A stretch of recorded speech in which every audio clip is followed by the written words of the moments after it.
Ja, danke, dass ich mal bei euch sein. Wir leben ja schon in einer verrückten Welt.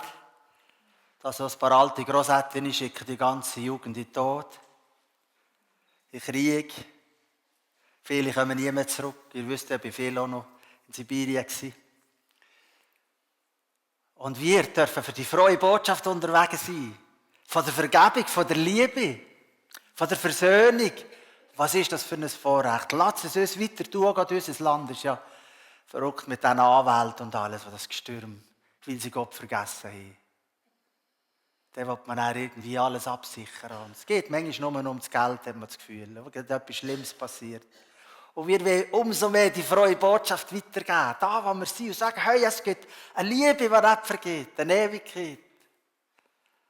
Eine Vergebung, eine Versöhnung. Bei jemandem darf man neu anfangen.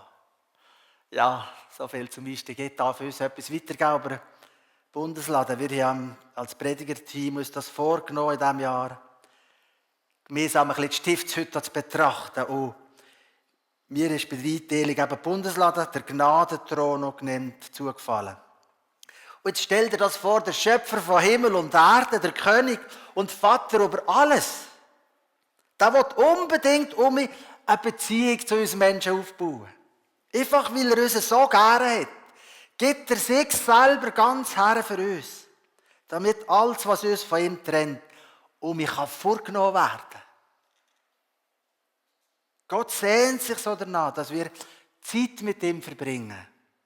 Und darum ist die Stiftshütte auch Zelt von der Begegnung.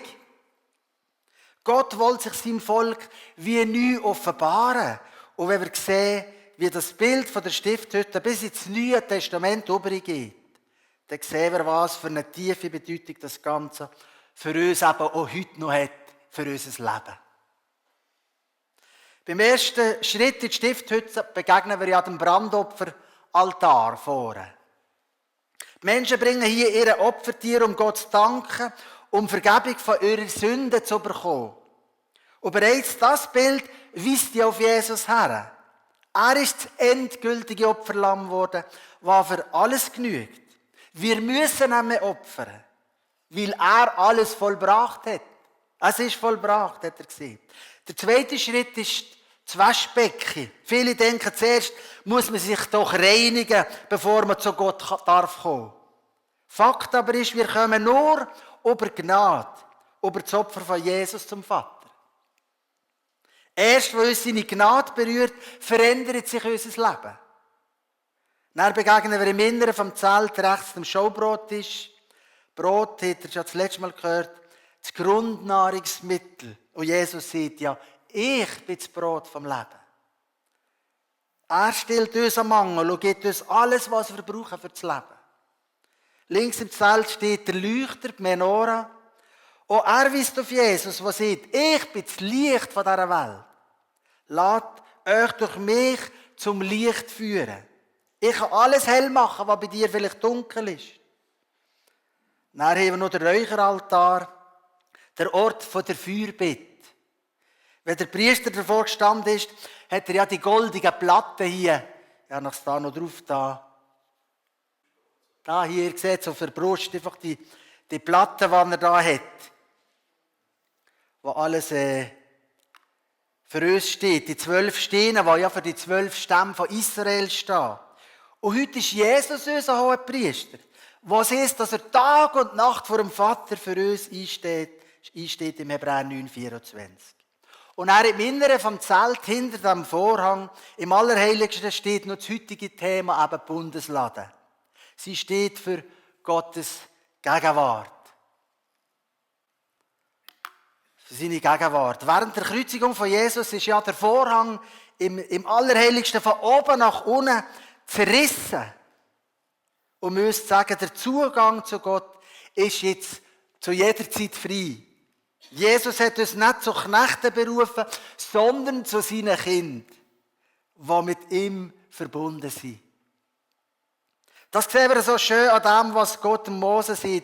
Hier will ich dir begegnen und mit dir über alles reden, was ich dir für Israel gebieten will. Der Mose hatte direkten Zugang zu Gott. Sonst hat nur der Hohepriester einmal im Jahr am grossen Versöhnungstag, am Yom Kippur, ins Allerheiligste dürfen. Wir haben es in der Textlesung ja gehört, wie die Bundeslade da beschrieben ist. Und jetzt heisst es hier, das Akazienholz gilt als beständig. In der Septuaginta, da heisst es, wird es mit unverfaulbares Holz übersetzt. Das Ganze war mit Gold überzogen gewesen. Das Akazienholz von der Bundeslade ist darum ein Bild für Jesus als Mensch und das Gold für Gott. Jesus war also 100% Mensch und 100% Gott. Die Stäbe zum Tragen bestehen ebenfalls aus Holz und Gold. Das Akazienholz ist darum im Zusammenhang mit der Stiftshütte ein Bild für Jesus, der wahre Mensch ist geworden. Er ist der Spross aus dem Stamm David, Jeremia 23,5. Jesus sieht selber, als er auf dem Weg nach Golgatha war, wenn es am grünen Holz, das grüne Holz steht ja für Unschuld. Wenn das am grünen Holz geschieht, was wird dann am dürren geschehen? Und er ist auch der Nazaräer genannt worden. Nazaräer kommt vom hebräischen Nazer, wo auch grüner Zweig bedeutet. So zeigt das Holz von der Bundeslade Jesus als vollkommener, unschuldiger Mensch. Und das reine Gold, das weist uns auf seine Gottheit. Der älteste Freund vom Hiob hat Eli Fass geheissen. Eli bedeutet mein Gott und Fass bedeutet Feingold. Mein Gott ist also Feingold. Die Bundeslade will ausdrücken, dass Jesus ganz Gott und ganz Mensch war. Und dann haben wir ja oben auf der Bundeslade noch so einen faszinierenden Deckel. Oben drauf ist der faszinierende Deckel. Hebräisch heisst der Deckel auch Chaboret oder er heisst Sühne übersetzt. Versöhnung, Sünden zudecken bedeutet das. Kannst du für uns machen? Da bin ich schon noch zu weit, du hast es schon gemacht, gell? Also er will uns sagen, das Gold, das überdeckt einfach alles. Guck auf Jesus, staunet über seine Erhabenheit und Herrlichkeit, so wie das mit unserem begrenzten Verstand und Herz überhaupt möglich ist. Die göttliche Natur ist aus reinem Gold, das alles zudeckt, alles überdeckt. Das Evangelium wird also hier mit der Bundeslade bereits schon vorgespurt. Das Gesetz kann einfach keiner für Gott rechtfertigen. Das erwähnt Paulus später mehrfach. Durch das Befolgen von Gesetzesvorschriften wird kein Mensch gerecht vor Gott, heißt es im Römer 3,20. Alle haben gesündigt, sie erreichen die Herrlichkeit Gottes einfach nie. Aber sie werden umsonst gerechtfertigt durch seine Gnade, durch die Erlösung, die in Christus Jesus geschehen ist. Vers 23, Römer 3. Unser Sühnemittel ist Jesus. In der Elberfelder Bibel wird das in der Fußnote noch erklärt. In Griechisch ist es sogar das gleiche Wort. In Hebräer 9 wird Jesus sogar als Sühnedeckel bezeichnet. So sieht es der Apostel Johannes. Jesus ist die Sühnung für unsere Sünden. In 1. Johannes 2, 1-2. Und das ist hier das Bild für die Bundeslade. Jesus ist Gottes Sohn und Mensch zugleich. Und darum kann nur er die Sühnung für unsere Sünden sein. Die Bundeslade ist ein zentrales Bild im Alten Testament für das, was Jesus Christus am Kreuz für uns da hat. Sie veranschaulicht, warum es so wichtig ist, dass wir im Glauben und im Alltag ständig einfach auf Jesus blicken und gucken. Jesus will, dass wir in allem, was uns bewegt und in allem, was wir erleben, auf ihn gucken und aus ihm heraus leben. Er gibt uns einfach eine andere Perspektive. Das heisst nicht, dass Gott ständig eingreift und wir ständig nur Wunder erleben. Manchmal schenkt Gott uns auch einfach Kraft. Gleich, was wir gerade durchmachen, wo wir dran sind. Oder was gerade in dieser Welt läuft. Einfach an ihm dran zu bleiben. Und ihm gleich zu vertrauen. Und was ist noch auf dem Deckel? Die 2 Engel. Hier, die 2 Engel. Also, es ist Gottes Helligkeit und Gerechtigkeit, die sie bewachen. Die zwei Cherubim da. Sie stehen für Gottes Heiligkeit und Gerechtigkeit. Und wenn werden sie zum ersten Mal erwähnt, der Cherubim? Dort, wo sie Gottes Heiligkeit und Gerechtigkeit müssen bewachen im Garten Eden. Sie müssen mit dem Schwert darauf achten, dass Adam und Eva nicht mehr zurück ins Paradies können. Sie sind also Wächter. Sie stehen für Gottes Gerechtigkeit. Und für was? Und was ist auf der Bundeslade? Was ist in der Bundeslade drin, unten drin? 3 Gegenstände. Ein goldener Krug mit Manna, Aaron sein Stab, der gesprost hat, und das Gesetz. Was sind das für Gegenstände? Eigentlich sind alle 3 Zeugen für unser Versagen. Die Gesetzestafel erinnern an Israels Abtrünnigkeit, wo der Mose auf den Berg gegangen ist, um mit den 10 Geboten zu empfangen. Was hat das Volk gemacht, als er zurückgekommen ist? Sie haben um das goldige Kalb getanzt. Der Mose war so entsetzt, dass er die beiden Tafeln gerade zerbrochen hat. Das Mann erinnert an das Murren von Israel, an Unglauben, dass sie gleich sammeln für den Sonntag und einfach nicht vertraut haben. Und der Stab vom Aaron, der gesprost hat, das erinnert uns an die schreckliche Auflehnung von Koras und von den Ältesten gegen Gottes Priester. Die 3 Gegenstände reden also ganz deutliche Sprache. Sie erinnern uns an das gebrochene Gesetz, an unseren Unglauben und an unser Murren, aber auch an unseren Stolz, was sich gegen Christus letztlich auflehnt. Es sind also 3 Bilder für unsere Rebellion gegen Gott. Und Gott sagt, legt das alles unten rein in die Lade. Und einmal im Jahr, am Yom Kippur, am grossen Versöhnungstag, ist der Hohepriester ins Allerheiligste gegangen und hat Blut auf den Deckel gesprengt. Und wenn Blut darauf gesprengt war, auf was gucken die Cherubim? Die Gerichtsengel, auf was haben sie geguckt? Sie müssen kein Gericht mehr halten. Wie im Garten Eden, wo sie das Schwert gezückt haben, sondern sie gucken auf das Blut. Und das Blut erinnert uns an das, was Jesus für uns da hat.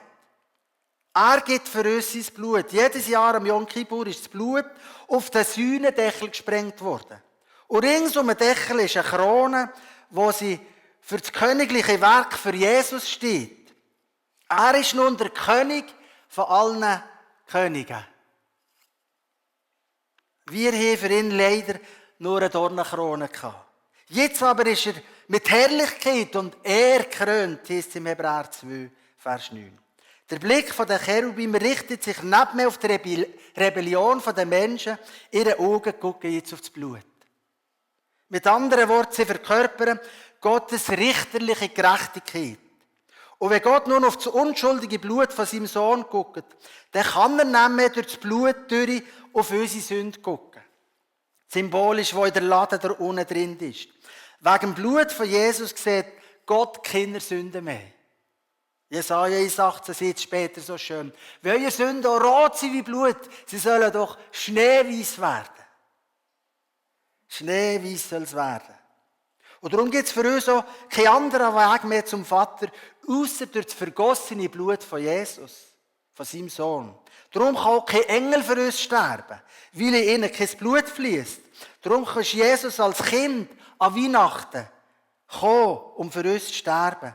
In seinen Adern muss Blut fließen, weil Gott sagt, ohne Blutvergießen gibt es keine Sündenvergebung, keine Sühne. Im Hebräerbrief. Und darum ist für uns so wichtig, dass unsere Augen nicht zuerst auf die 10 Gebote gucken. Das will ja der Teufel nämlich. Er sagt ständig, ja, guck mal, was du mit gemacht und angereist hast. Was du mit gedacht hast. Du bist doch ein Versager. Das kann sogar während dem Lobpreis passieren. Dass plötzlich irgendwie so ein schweres Gefühl aufkommt in uns. Satan, der zeigt uns immer uns selber und sagt, ach, weißt du, genügst sowieso nicht. Dir lenkt sowieso nie. Gott aber will, dass wir auf das Blut gucken, dass unsere Augen sehen, was Gottes Augen sehen. Das Blut von Jesus. Das ist der Grund, warum wir aus uns heraus niemals Gerechtigkeit bekommen. Ich bekomme keine Vergebung durch meine eigene Leistung, nicht durch meine Hände, nicht durch meinen Kopf, nicht durch meine Gescheitheit. Meine Gerechtigkeit ist in Jesus. Der Paulus formuliert das einmal sehr, sehr scharf. Ihr seid aus der Gnade gefallen, sieht er. Und wenn man aus der Gnade fällt, heißt das, dass Gottes Gebot höher steht als Gottes Gnade. Man fällt so bildlich gesehen in die Bundeslade zurück zum Gesetz. Das heisst, das Blut von der Gnade steht auf einer höheren Ebene. Der Teufel betrügt und verführt uns und sagt, guck mal aufs Gesetz. Du kannst selber heilig sein. Lehr die 10 Gebote auswendig. Predige möglichst viel über das Gesetz. Natürlich brauchen wir die Gebote auch, aber nie ohne Gnade. Sonst sind wir aus der Gnade rausgefallen. Und das ist der alte Weg, das ist die alte Ordnung mit ihrem aus Steg gehauenen Gesetz. Aber das führt zum Tod. Gott nennt den Weg im 2. Korinther 3,7 sogar den Weg des Todes. Wer auf diesem Weg geht, ist auf dem Weg zum Tod. Er tötet uns mit der Zeit. Und liebe Gemeinde, der einzige Weg, der uns heilig macht, ist der Weg über Gnade. Sie steht über all unsere todbringenden Versuche, das Gesetz zu halten. Wir schneiden uns von Christus ab, wenn wir diesen Weg gehen wollen. Weil wir uns von uns auf unsere eigene Anstrengung verlassen. Ich bin doch schon gut. Wir verlassen uns dann auf unsere Gesetzestreue. Guckt doch mal, was für ein guter Christus ich bin.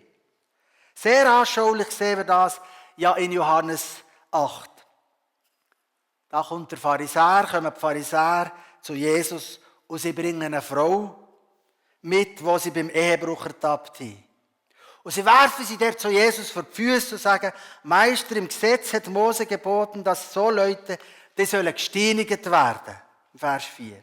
Sie haben also so da, als würden sie das Gesetz verteidigen.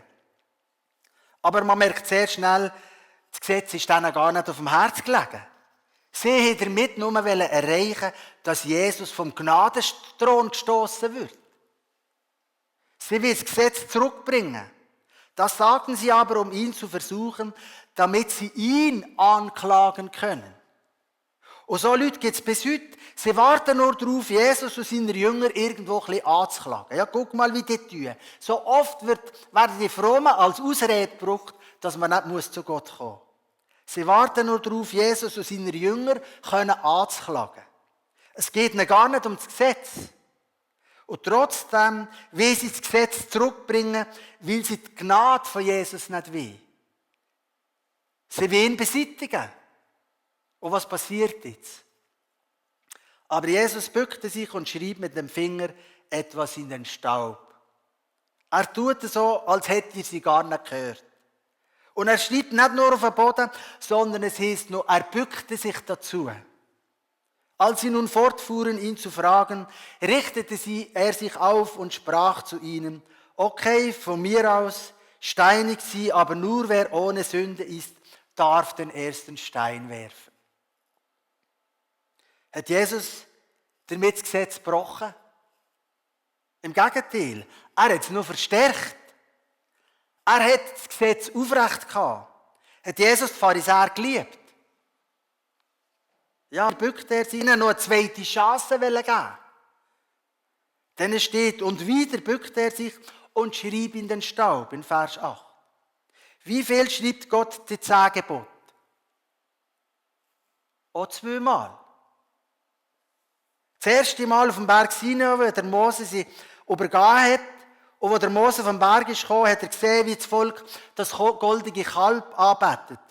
Und er hat gewusst, so kann ich das Gesetz nicht ins Lager bringen. Weil das wird alle vernichten. Und darum zerbricht er die beiden Tafeln. Und hat Gott ihn dafür bestraft. Nein, der Mose zerbricht die Tafeln zum Schutz vom Volk. Und dann sagt Gott, ich wollte neue Tafeln geben. Und beim zweiten Mal, wo Jesus sich bückt, da ist es Gnade.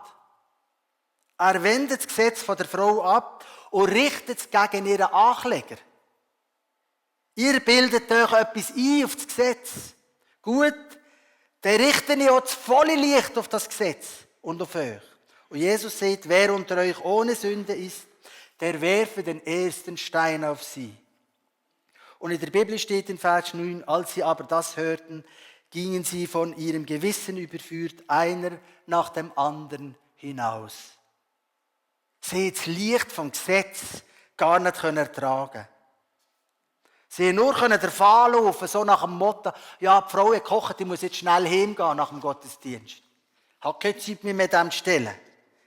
Ich muss jetzt gehen. Und was sagt Jesus dann zu der Frau? Wo sind deine Ankläger? Hat dich niemand verurteilt? Warum stellte Jesus die Frage noch? Weil wir es müssen bekennen, dass es keine Verurteilung mehr gibt.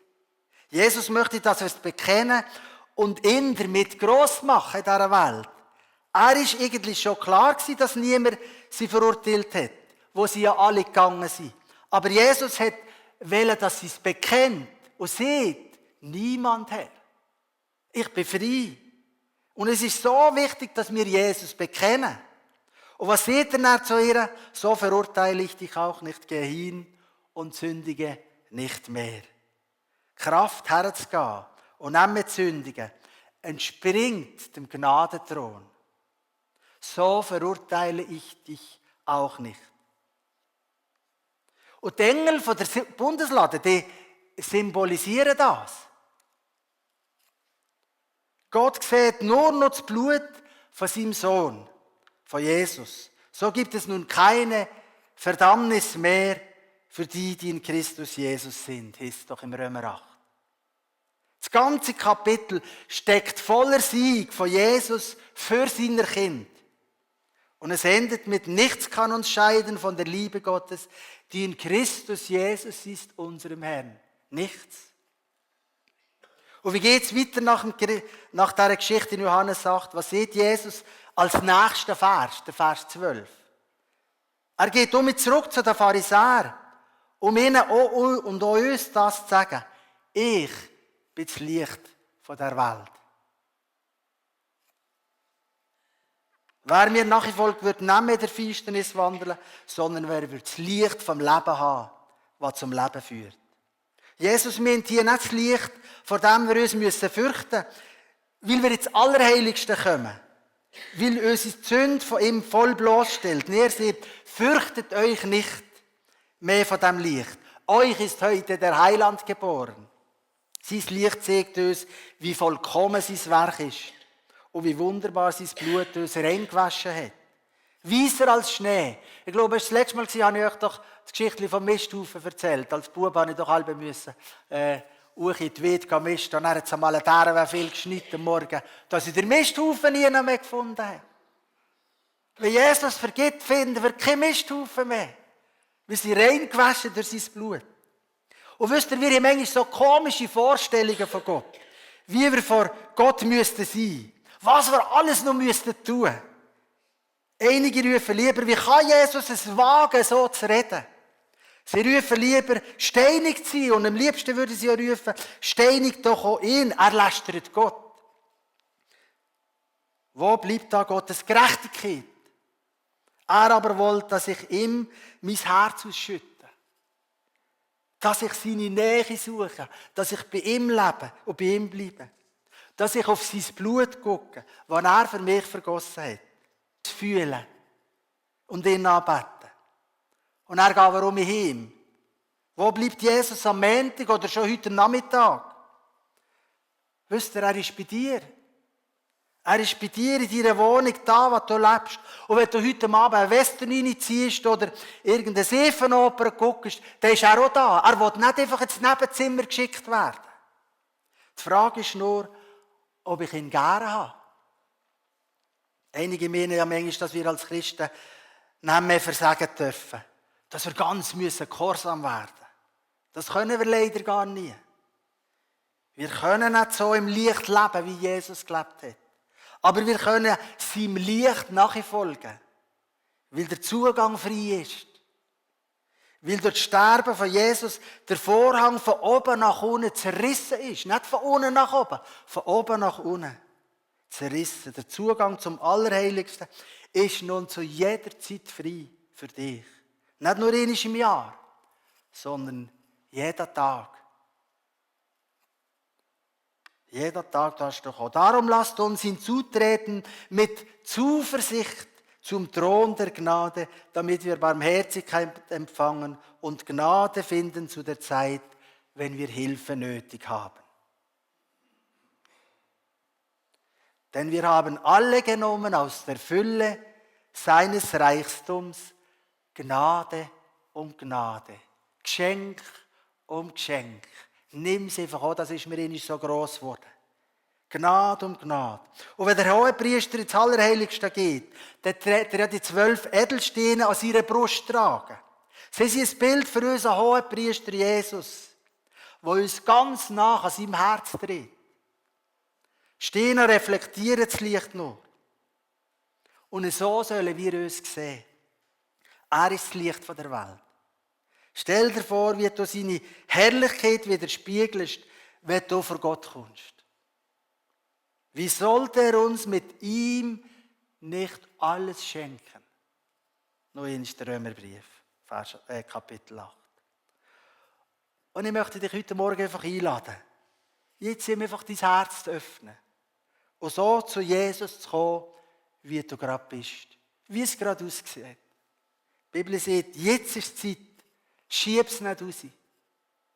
So wie ich bin, so muss es sein. Nicht meine Kraft, nur du allein. Dein Blut wäscht mich von Flecken rein. O Gottes Lamm, ich komm, ich komm. Und ich möchte dich einladen, einfach jetzt vielleicht mit mir aufzustehen und zu beten und alles, was dich bewegt, abzuladen. Und dich für Jesus zu öffnen. Und zu sagen, guck, hier bin ich. Nimm mich so. Danke darf ich einfach kommen. Danke, dass dein Blut alles zudeckt. Wir sehen, nimm mich auf den Grund. Lass uns aufstehen und miteinander beten.